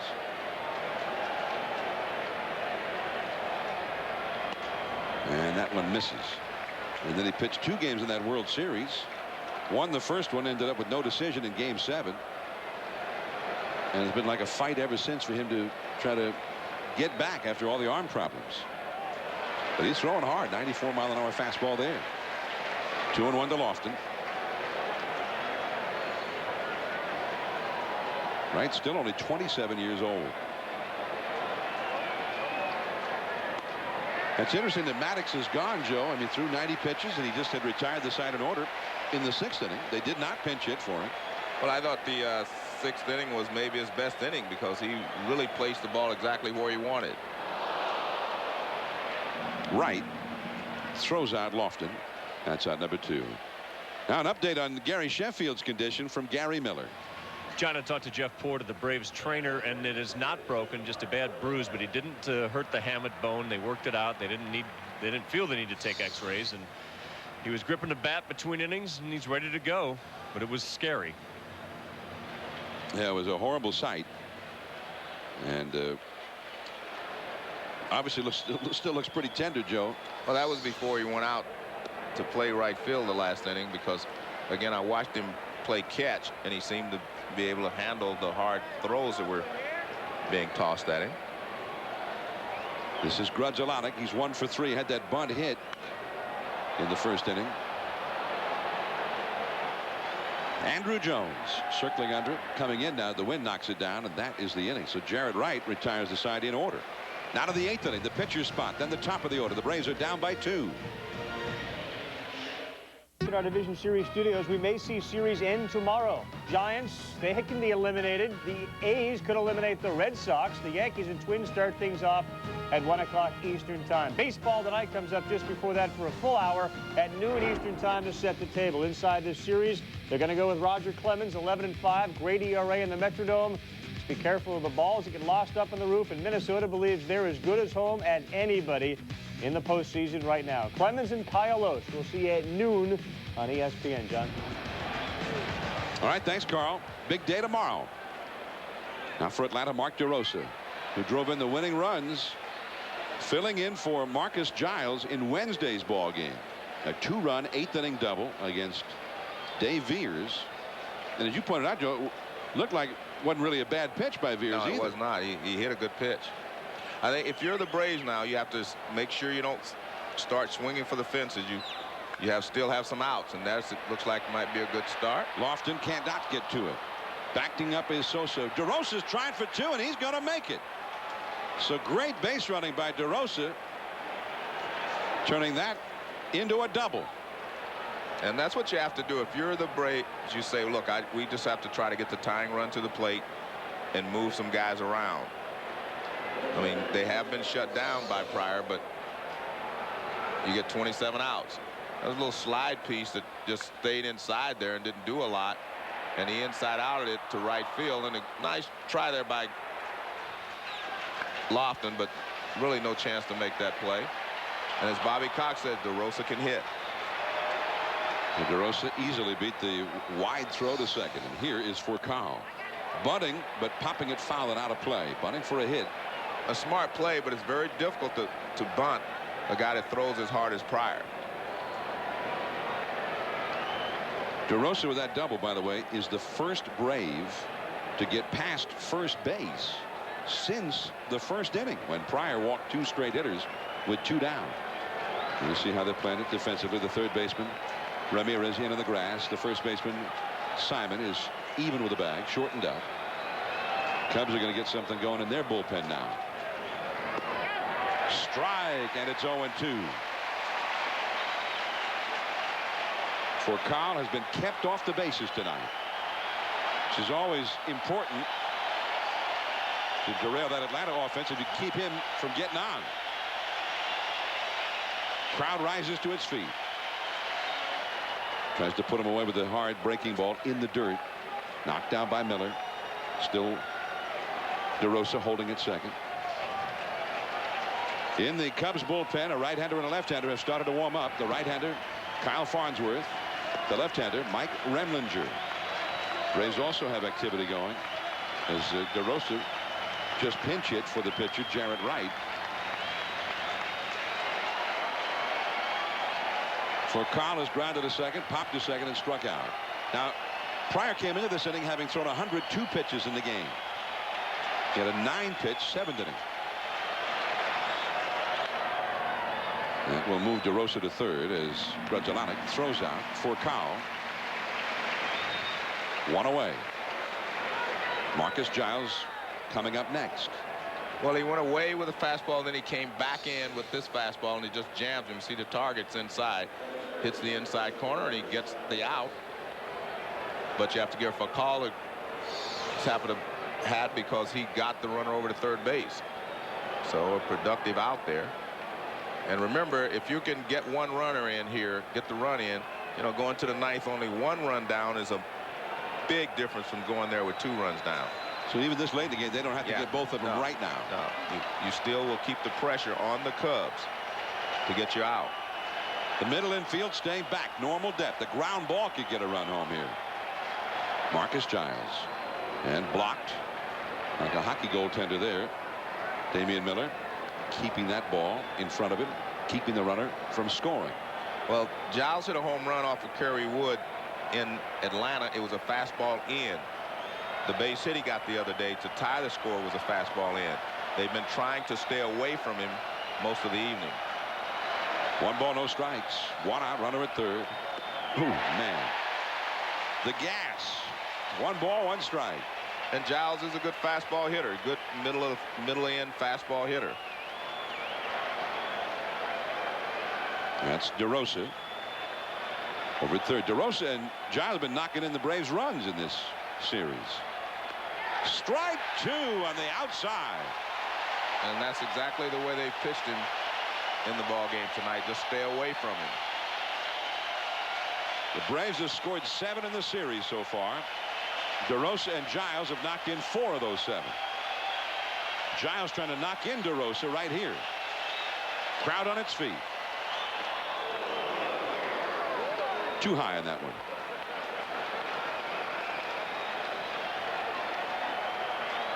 In the Atlanta bullpen, Kevin Grabowski, the right-hander, warming up. He'll come on in the last of the 8th for Atlanta. In the air to center field, plenty deep enough to get DeRosa home. Lofton takes it, and DeRosa comes in to score the first run for Atlanta. So it is 2-1 now. Well, it was a breaking ball, and Giles stayed on it and hit it deep enough to get the run home. Well, Furcal got him to third with a ground out, and Giles has indeed gotten him home. It was a breaking ball that kind of stayed in the middle of the plate. But Giles did the job. He got him home. And again, I mean, a 2-1 lead going to the bottom of the to the 9th inning, if that's all you get here, is a lot better than going there 2 runs down, because you have to get someone on base. Now every hitter that walks to the plate is a potential tying run. So now Sheffield, who is the possible tying run, right? And, I mean, and in every respect. But he was hit on the left hand by that pitch in his previous at bat in the 6th inning. Staying in the game. Popped up. Ramirez has room, and Sheffield is gone on 1 pitch. The Braves are retired. Now just a run down. The big hitters coming up for the Cubs, starting with Sammy Sosa. 2-1 Chicago. Come on in. Come to Cubs now. Mark Pryor has pitched 8 innings brilliantly in his first postseason game. In really still in his first full major league season. He's limited the best hitting team in the National League, one of the best hitting teams anywhere, to only 2 hits. But his lead is only 1 run. Here's Sammy Sosa against Kevin Grabowski, and Sammy tried to add a run with 1 swing of his bat, but he didn't get it. Well, John, there's the old adage that good pitching stops good hitting, and I've never really believed in it that way, but I think great pitching can stop good hitting. And we've seen some great pitching from Kerry Wood, and so far tonight from Mark Pryor. So there's a little different than just good pitching. It's great pitching that we've seen. Well, he's gotten 2 right by Sammy Sosa, and he's going after him. But we saw some great pitching from Greg Maddox. I mean, the first inning was tough, but after that he did his job. The Cubs got 2 against Maddox in the first inning. No swing there. 1 and 2 to Sosa, and really shouldn't have gotten any. Right. There was a bunt, but also as we take another look at that check swing by Sammy. No, he controlled it. Strong hands to be able to do that, though. 1 and 2. Ooh. Hey, man, he's going right after him here. Well, Grabowski has a good fastball. When he gets it down, it sinks. When he gets it up, he can throw it by you. But you're right. I mean, if Vic would have been able to handle the bunt in the first inning, they probably wouldn't have scored. There's the high fastball coming straight back at us. Another big play in that first inning. There was the wild pitch by Maddox. Lofton was stealing third in the play, but it allowed Grudzielata to go to second. And that's why the single by Simon was a 2-run single rather than a 1-run single. And that wild pitch, that second run that scored in that play, is the run by which the Cubs lead right now. Well, this is what postseason baseball is all about. I mean, you're usually going to get well-pitched ball games, because especially the first couple of 2 or 3 games of the series. Sammy and Vic gets that one. And Grabowski stumbles, but got the put out. He holds the ball. The first 2 or 3 games of all the series, you're going to have, you know, the front line pitchers pitching. You're 1, 2, or 3 pitching, and you're always going to, you know, get pretty well pitched ball games during that time. Nice play by Vic. He was really trying to smother it just to make sure he got it. And Grabowski way ahead, but hits the side of the bag and slips. Lucky that Sosa was able to avoid him. So Robert Fick with a nice pickup. They get the put out. Here's Moises Alou. And high and tight to Alou, who's 1 for 3. Moises' dad, Felipe Alou, the manager of the Giants. And of course, one possibility is that the Giants would play the Cubs in the next round, the league championship series. But the Giants dealt a severe blow today when they just blew a game against the Marlins. And that's going to be an infield hit. Furcal got to it, but Alou gets the infield hit. Back in the first inning. Things conspiring against the Braves. Lofton led off the inning with a base hit. And then the bunt on the wet field. Fick slipped and fell. Then a wild pitch that moved Grzelcyk to second as Lofton was stealing third, and then Simon got that bloop single, and it turned into a 2-run single rather than 1 run because of that wild pitch. And here is Simon. He has driven in the Cubs' only runs. He is the former Pirate, as are Lofton and Ramirez, and they've had 9 hits in 26 at-bats in this series, the 3 former Pirates. And that's a foul. And here in Chicago, although they've adopted all 3 of them as Cubs, they still want to thank the Pirates. Isn't that the building on Wayland Avenue right behind the left field foul pole? It's always nice to send a thank you note.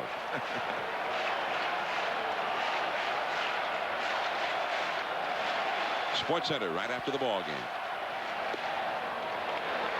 Grabowski missing. 1 ball, 2 strikes. Alou at first.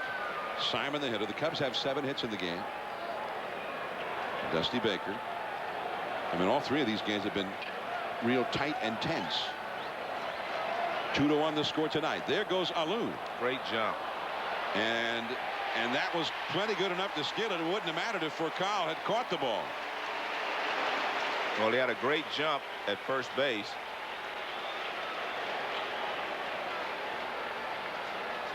Simon strikes out, but Alou gets another steal for the Cubs. So you see, he got a great jump on Grabowski. The pitch was down. Javi's throw was there, but it wasn't in time. Lofton's had 2 steals. And now Alou gets one. So here is Aramis Ramirez, another former Pirate.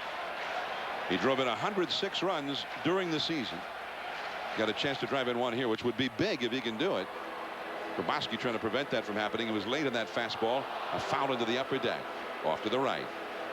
He has had 3 hits in the series. Cubs have not hit any home runs in this series. The Braves have only hit 1. Pitching has been the theme of this series. And a lot of people thought the Braves pitching staff wasn't as good as it was before, but they have been able to contain the Cubs. Alou at second, just missing on the outside. Pryor through 8 innings has given up 1 run and 2 hits, but he'll be tested. He'll have to run the gauntlet. 3 powerful hitters: Chipper Jones, Javier Lopez, and then Andrew Jones. That's why this run at second base is so important. Pryor, by the way, has thrown 114 pitches in the game. And the Cubs bullpen is quiet. There's no question that Pryor is going to head out there for the 9th inning.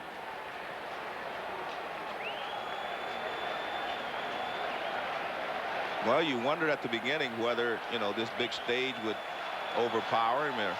I guess what? He has proven that he belongs on the big stage, meaning Mark Pryor. We knew Greg Maddox belonged here. 1-2. Off the outside. 2 balls, 2 strikes. Pryor has only given up 2 hits. A single by Marcus Giles in the 3rd. And then Mark DeRosa's pinch hit hustle double.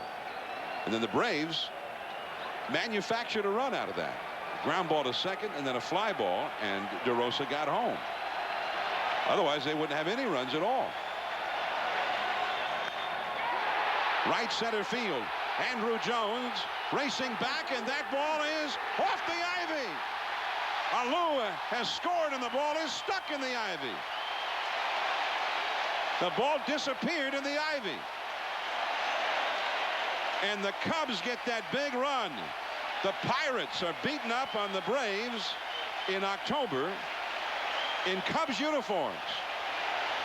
Well, this is just real good hitting here by Ramirez. He never tried to pull the ball on any of the pitches. And this pitch is away, and he hits it in the right center field gap. And it's cold out here, and the ball is not traveling well, but he hit it well. And again, the mock tomahawk chop at Wrigley Field. And you see they set up away. The ball is away, gets some of the plate, but he goes the other way, and it flies into the ivy.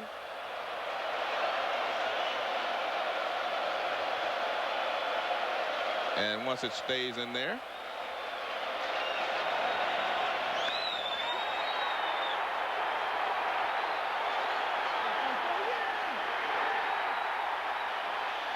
And again, that was a big, big run.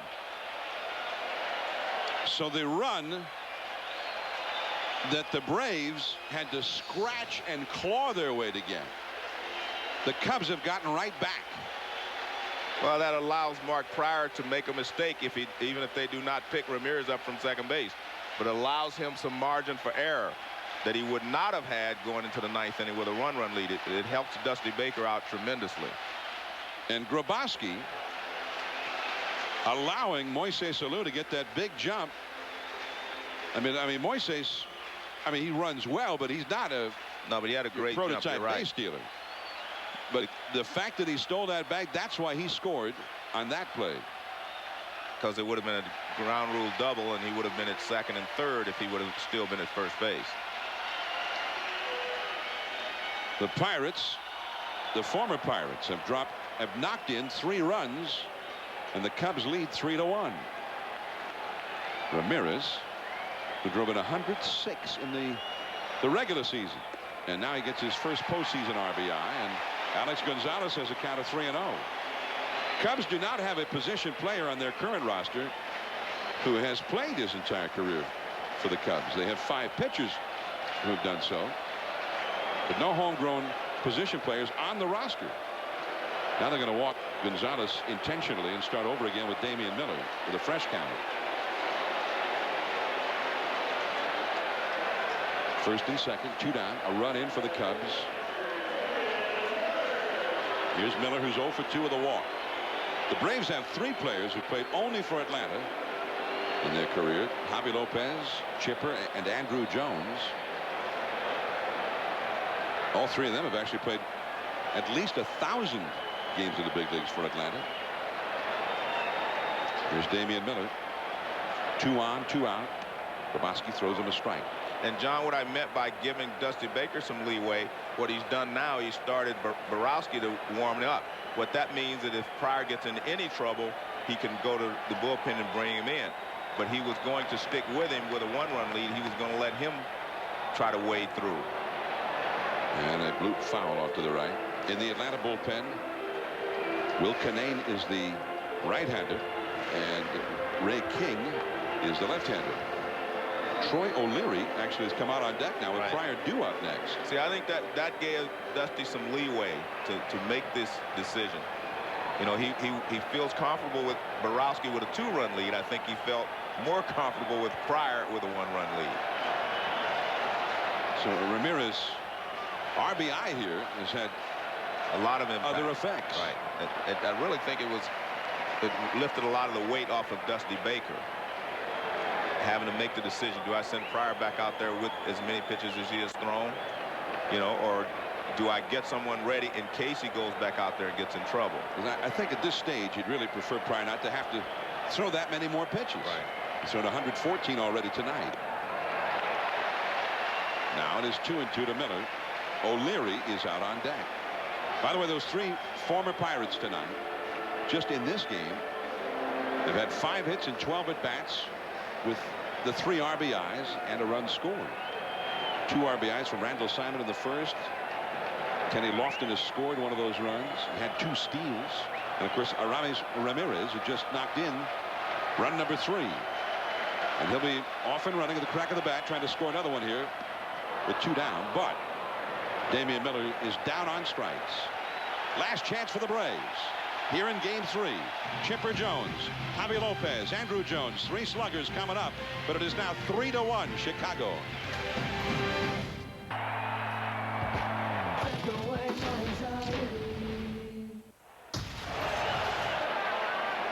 Down to the 9th inning, and the fans rose to their feet with an ovation when they saw Mark Pryor emerge from the dugout and head back to the mound for the 9th inning. 3-1, the Cubs are leading. Pryor with a 2-hitter going on into the 9th here. And Dusty Baker, like I said, he was debating on how he was going to do this. There's the games we're going to have on tomorrow, John. Yankees Twins game 3 at the Metrodome at 1 Eastern. Giants Marlins at the same time. Game 4 elimination game for the Giants if they can't win. That's on ESPN2. Braves Cubs game 4 o'clock Eastern, 3 Central.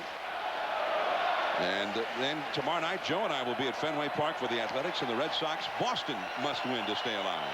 That will be on ESPN2 tomorrow night. Derek Lowe and Ted Lilly from Fenway Park. Everybody's still on their feet here at Wrigley Field as Chipper Jones shows bunt and takes ball 1. Smart play there. I mean, Ramirez was so far back at third base. He was deep as the shortstop was. I mean, he was way back here. Now that brings him in a little bit. That's a strike.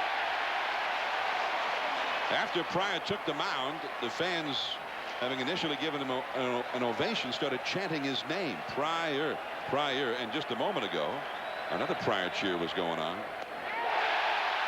1-2.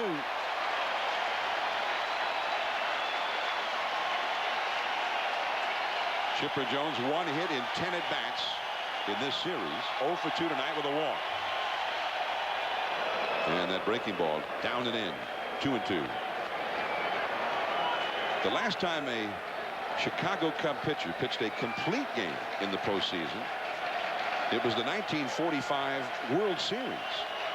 Claude Passeau in game 3 against the Tigers.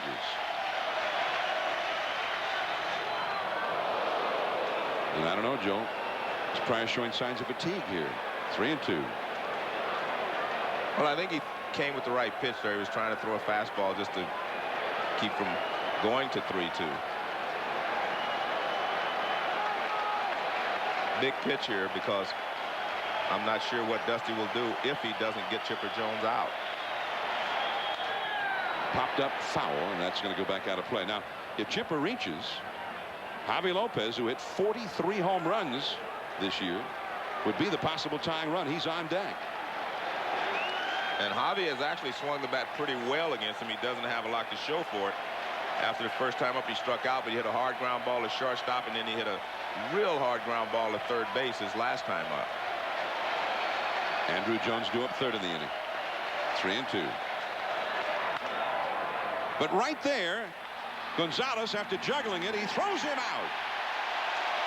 He was well over toward the middle to begin with, and that's why he was able to get to that one.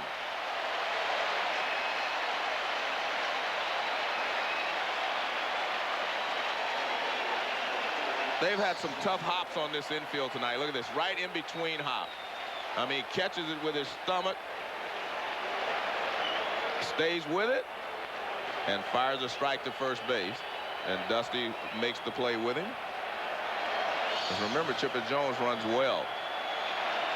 Now Javi Lopez. Oh, man. A knee-buckling breaking ball. Strike 1. That ground ball started playing pinball with Alex Gonzalez's body. Well, they've had some tough hops out there on this infield tonight. And this has never been one of the favorite infielders, one of the favorite infields for an infielder. Sports Center right after the game, including more coverage from Wrigley Field, so stay tuned as that breaking ball is strike 2.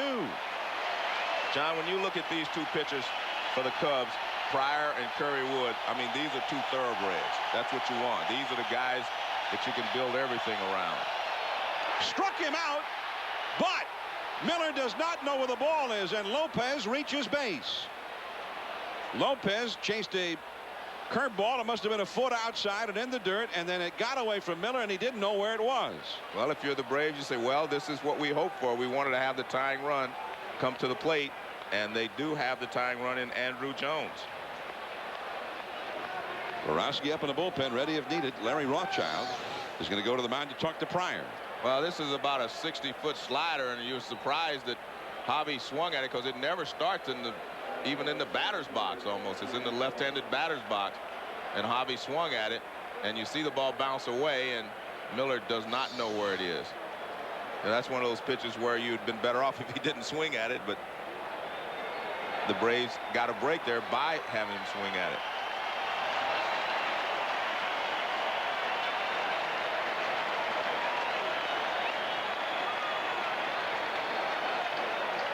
So instead of 2 down and nobody on, the Braves have the possible tying run at the plate with 1 out. Andruw Jones.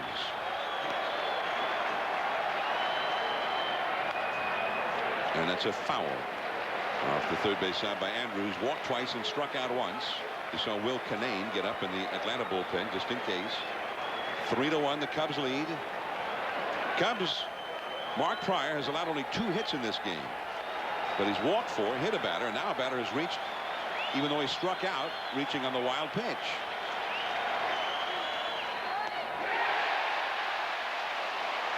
The 127th pitch for Pryor. A high fastball that Andruw Jones chased. Well, he still has some giddy up on the fastball, and especially if he gets it up there. You may have heard earlier in the dugout, Mark DeRosa wearing a microphone talking about how that fastball had a second stage. Came back with it again. This time Andruw got a piece of it, fouling it back into the upper deck. Still 0-2. There's DeRosa. He hit a pinch hit double in the 8th inning and eventually scored Atlanta's run.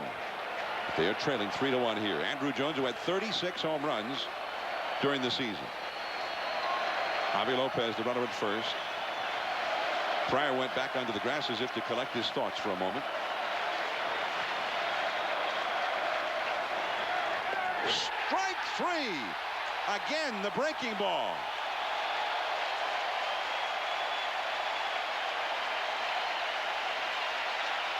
So far in this ball game, he's basically only used 2 pitches, the fastball and the breaking ball. He hasn't used the changeup very often.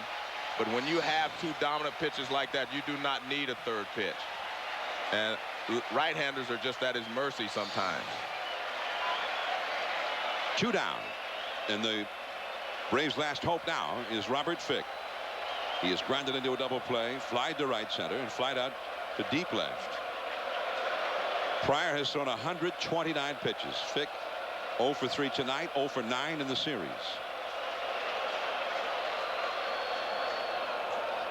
1 ball, no strikes. The last time the Cubs won a postseason game here at Wrigley was 1989, game 2 against the Giants that year.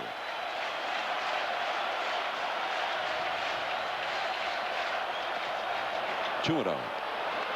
Staying away from Fick. Fick did not hit a lot of home runs, but he has power. Well, if you're the Braves, you say not so fast. This is not over yet. Well, he needs to come in now. 2-0 the count. There's Vinny Castilla on deck. He would be next. Fans chanting, "Let's go Pryor."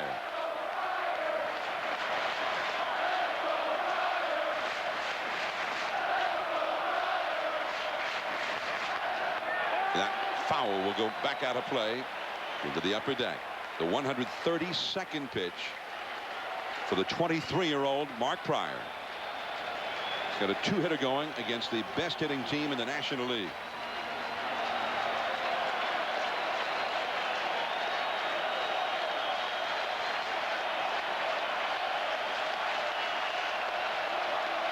Randall Simon plays behind the runner at first, Lopez. And that is a pop-up.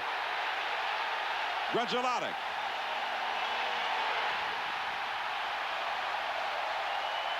And they are rocking Wrigley Field. The Cubs have gone ahead in this series 2-1 on a masterpiece from the young Mark Pryor. a two-hitter against the Braves. And, John, we said coming into this series, they were going to have to beat Mark Pryor and Kerry Wood at least once in order to win this series.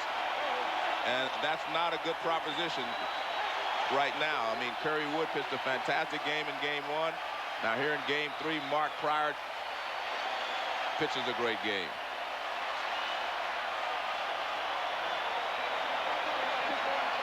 Pryor on his 133rd pitch of the night gets the pop-up from Fick. And the only run he allowed was a manufactured run. 3-1, the Cubs win. They really didn't score enough runs to ordinarily beat the Atlanta Braves. And Mark Pryor was clearly the difference, just as was Kerry Wood in Tuesday's Game 1. Well, the Cubs have won 2 games. Their 2 thoroughbreds have been the reason. There's a fastball pretty much in the middle of the plate.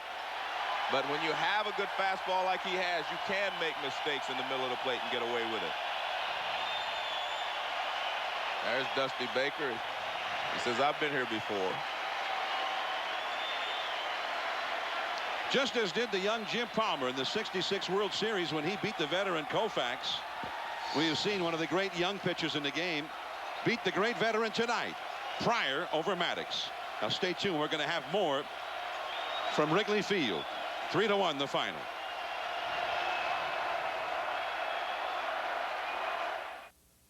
Center. In another classic October matchup, Atlanta's all-time ace faces Chicago's fastball phenom. The Marlins get their big bat back, but would Barry put a fright in the fish? Just another guy up there with a bat. Homecoming week in the NFL. Who has the best chance to be crowned king? My, Tiger more than in the hunt, and Kobe still not in camp. While the Canes' title hopes experience a tropical depression. Getting our postseason game face on SportsCenter now.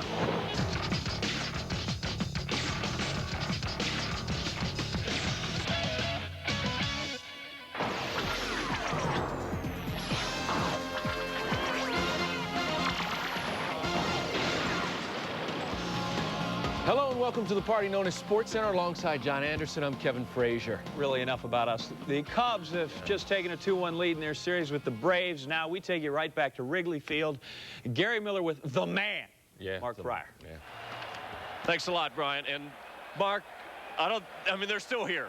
And they're going, let's go Pryor all through the ninth. Take me through that ninth inning and that extra run you got to work with. Well, you know, that run was huge, you know, and Ramirez hitting that ball and, you know, very thick air that's been here. I mean, there's some hard hit balls all night and they didn't carry, but that extra run, the insurance run, helped me out big time. And I was just going out there and try to stay calm, stay focused, and just make pitches. And this crowd's been awesome all year for me, and they just helped me bring home another one. You talk about Aramis, Ramirez, and Lofton, and those guys have done so much for you. The guys that have come over from Pittsburgh, Randall Simon, all playing tonight and contributing. How much have they meant to this team? They've been huge. I mean, Kenny just being in the front lineup, you know, losing Corey was, you know, very, you know, we thought for a while that was going to be a tough, you know, tough injury. And then all of a sudden Kenny came over and he was just kind of, you know, that catalyst that we needed to pull everything together. And obviously, you know, Ramirez has come up huge. Obviously he made a huge play today on that ball that Javi hit. And then Randall Simon has filled in great. You know, him and Karros have been doing a great job over there. So I thank Pittsburgh for letting us have them, and they've been absolutely fantastic for us. Mark, in the opening game, Kerry took the middle of their lineup 3 through 6, 1 for 14. Tonight, you kept him hitless. What has been the secret to you guys keeping, I mean, a record-setting offense in check? You know, honestly, I don't know. Just executing pitches, really. And, you know, I didn't feel like I had great stuff tonight. But after about the third or fourth inning, I just try to take a little bit off and just make pitches and, you know, make them go out of their strike zone. And fortunately, you know, we were able to do that very well with Damian. And I knew what the conditions were. It was a thick air. The wind was blowing, you know, maybe a little bit out to right, and it's damp and it's cold. So I knew the conditions were favorable, you know, for the pitching. So I tried to take advantage of that, and I think fortunately I was able to do that. 4 walks is as many as you'd had in a game all season. Going up against Maddox, who won his first Cy Young when you were 12. Were you nervous going into this game? Well, I think so. I think the first 2 walks, I think, where I was letting the crowd and kind of the whole surrounding environment kind of control what I was wanting to do. And then I saw what actually Greg did in the bottom of the first, kind of, you know, take some time, do some pickoff moves, so he felt like he was in control. And so I kind of did that, I think, the third or fourth inning and slowed everything down for myself. And then the next two walks, I felt, you know, they're a good team and they're going to battle, and you can't just, you know, throw it in there and hope that they get out. And, you know, I'm trying to do some things that I maybe normally do, but, you know, this offense is very good, and you got to respect what they can do, whoever's, you know, standing at the plate. And obviously, I don't care what the conditions are, they can hit it out. So I wasn't going to let that happen. That's what made you all the more impressive tonight. Mark Pryor, who just a year ago was at USC and West Tennessee in the minors, just came up last year. Now he's won a postseason game, put him within a win of making the LCS. Back to you.